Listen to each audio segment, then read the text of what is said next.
74th Republic day की आप सभी को हार्दिक बधाइयाँ एवं शुभकामनाएँ।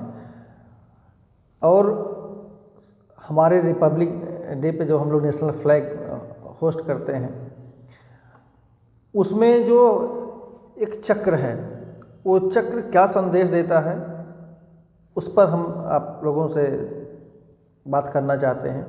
इस चक्र को जो है कर्तव्य का पहिया भी कहा जाता है। और जो हमारा अशोक चक्र में कुल 24 तीलियाँ होती हैं।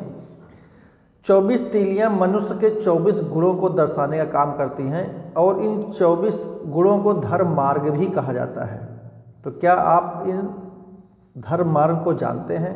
किसी एक व्यक्ति के जीवन का धर्म का मार्ग क्या हो सकता है, उसका धर्म क्या है, व्यक्ति के प्रति, समाज के प्रति, राष्ट्र के प्रति। तो आइए हम आपको इसका मतलब बताने की कोशिश करते हैं कि 24 जो हमारी अशोक चक्र में तीलियाँ हैं, वह हमारे 24 घंटे हमें किन तरह का संदेश देती हैं। सबसे पहली तीली संयम। संयमी जीवन जीने की प्रेरणा देती है हमारी अशोक चक्र की पहली तीली। हम अपने जीवन में संयमित रहें। दूसरी तीली है आरोग्यता। निरोगी जीवन जीने के लिए प्रेरित करती है। और तीसरी तीली है शांति। शांति, देश में शांति व्यवस्था बनाए रखने की सलाह, जहाँ भी आप रहिए समाज में शांति का संदेश दीजिए और सोसाइटी को शांति की तरफ रहने के प्रेरित कीजिए। चौथी तीली है त्याग। त्याग, देश और समाज में त्याग की भावना का विकास किया जाता है इसमें। अगर त्याग है, क्योंकि बिना त्याग के कुछ भी संभव नहीं है। जब हम त्याग करते हैं तो उसके बदले में कहीं ना कहीं से हमें एक ऐसी भावना का विकास होता है कि जो एक दूसरे के प्रति हमेशा त्याग की भावना से खड़ा रहता है और बिना किसी स्वार्थ के। पांचवी तीली है शील। व्यक्तिगत स्वभाव में शीलता की शिक्षा देती है हमारी तीली कि शील होना चाहिए हमारे पास, दया होनी चाहिए, जिसको हम समाज के प्रति, प्राणियों के प्रति सद्भावना हो। छठवीं तीली है सेवा। देश की सेवा, समाज की सेवा, बड़ों की सेवा, बुजुर्गों की सेवा, बच्चों की सेवा। तो सेवा एक ऐसी शिक्षा देती है जो कि हमारी छठवीं तीली है। सातवीं तीली है क्षमा। मनुष्य और प्राणियों के प्रति क्षमा की भावना रखना एक बहुत ज़रूरी है कि क्षमा, अगर आपके अंदर इस गुण का, इस धर्म को आपने अपना लिया तो यकीन मानिए आपको समाज में बहुत ही ज़्यादा पद प्रतिष्ठा मिलने की संभावना हो जाती है। आठवीं तीली है प्रेम। प्रेम वह सबसे बड़ा अस्त्र है जिसके माध्यम से आप बड़ी से बड़ी जंग जीत सकते हैं। युद्ध से आप कुछ भी नहीं हासिल कर सकते, प्रेम से आप किसी से कुछ भी ले सकते हैं। प्रेम एक ऐसा गुण है, एक ऐसा धर्म है। नवीं तीली धर्म में, उसमें मैत्री, समाज में मैत्री की भावना रखना, मित्रता रखना, संबंध बनाए रखना। 10वीं तीली है बंधुत्व। देश प्रेम में बंधुत्व की भावना को बढ़ावा देना। 11वीं तीली संगठन। संघ कहा जाता है संगठन में शक्ति है। तो राष्ट्र की एकता और अखंडता को मजबूत बनाए रखने के लिए घर, परिवार, समाज, सब में आप सबको आपस में संगठित होकर रहना चाहिए, बिना किसी द्वेष के, बिना किसी भावना के। ये बहुत ही इम्पोर्टेंट धर्म होना चाहिए और है, इसको अपनाना भी चाहिए। 12वीं तीली है कल्याण। कल्याण राष्ट्र की एकता और अखंडता को मजबूत करने के साथ साथ देश में, समाज में कल्याणकारी कार्यों में भाग लेना होता है। केवल अपना स्वार्थ नहीं देखना होता, वहाँ देखना होता है कि हमारे देश का कैसे कल्याण होगा, हमारी सोसाइटी का कैसे कल्याण होगा, हम जिस वर्ग से आते हैं उस वर्ग का कैसे कल्याण होगा, मानवता का कैसे कल्याण होगा। 13वीं सीढ़ी है समृद्धि। जो 13वां गुण है वो गुण है जब ऊपर की सारी बातों को हम इन्वॉल्व कर लेते हैं, अपने जीवन में आत्मसात कर लेते हैं, तो कल्याण की भावना के साथ साथ देश में, हमारे देश में समृद्धि होने लगती है, हमारे परिवार में समृद्धि होने लगती है, हमारे समाज में समृद्धि होने लगती है। और इससे क्या होता है कि सामाजिक समरसता फैलती है।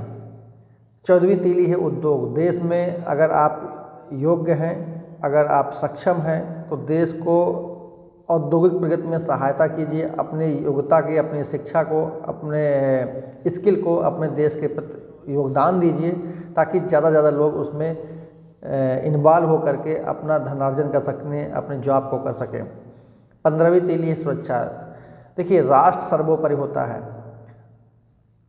अगर बात किया जाए तो सुरक्षा, एक देश की सुरक्षा के लिए सदैव तैयार रखना चाहिए। कभी भी कोई ऐसी स्थिति आ जाने पे राष्ट्र धर्म को सबसे उच्च लेवल पे हम मानते हैं और उसको मानना चाहिए और राष्ट्र के सुरक्षा के लिए एकजुट होकर के राष्ट्र के निर्माण में भागीदार बनना चाहिए।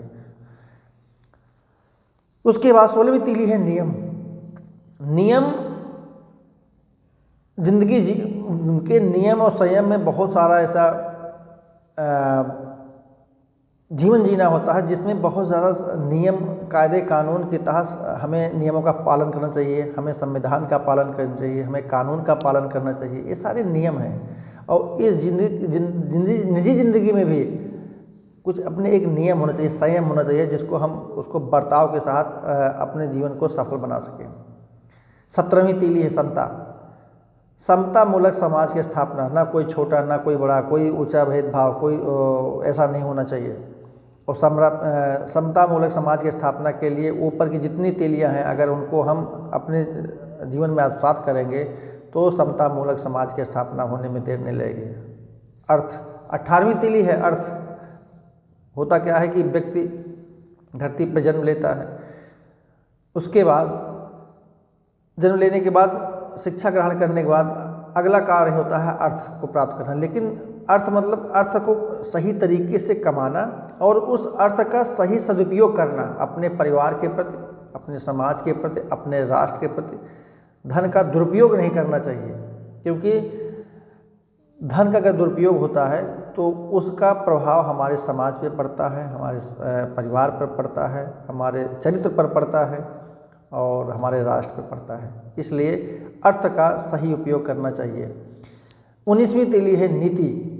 देश की नीति, संविधान में पूरी निष्ठा रखना चाहिए, पूरा विश्वास रखना चाहिए कि हमारे देश का संविधान जो कहता है हमें उसका पालन करना है। अगर हम उसको पालन नहीं करते हैं तो हम एक सशक्त नागरिक नहीं है अपने देश के। तो हमेशा निष्ठावान रहना चाहिए अपने देश के संविधान के प्रति, अपने धर्म के प्रति, अपने कर्तव्यों के प्रति। अब 20वीं तीली है न्याय। न्याय सबके लिए एक बराबर होना चाहिए और सभी के लिए न्याय की बात करना चाहिए, किसी का अनहित नहीं करना चाहिए। और जब कहीं आपको ऐसा कभी मौका मिले तो आप अपने आप को न्यायोचित तरीके से, निस्वार्थ, बिना किसी भेदभाव के न्याय की बात करेंगे ताकि किसी का अहित ना होने पाए। 21वीं तीली है सहकार्य। सहकार्य वह कार्य होता है, जैसे भी ऊपर एक बात आई थी संगठन की, तो संगठन सहकार्य से ही बनता है। जब हम कोई कार्य करते हैं तो आपस में लोग मिल करके, जिसको बोलते हैं टीम की भावना से काम करना। सहकार्य अगर हम करते हैं तो आपस में मिलजुल काम करते हैं तो कितना कठिन से कठिन कार्य क्यों ना हो, हम उसको सफलतापूर्वक आसानी से कर लेते हैं, हंसी खुशी कर लेते हैं, हंसते हंसते कर लेते हैं और कोई रुकावट हमारे लोगों के सामने टिक नहीं सकती। अगली तीली है कर्तव्य। हमें अपने कर्तव्यों के प्रति ईमानदार रहना चाहिए। जो हमारा कर्तव्य है उसको हमें पूरी नैतिकता, पूरी ईमानदारी के साथ निर्वहन करना चाहिए। कर्तव्य हमारा अपने प्रति होता है, अपने परिवार के प्रति होता है, अपने सोसाइटी के प्रति होता है, अपने देश के प्रति होता है, अपने संविधान के प्रति होता है।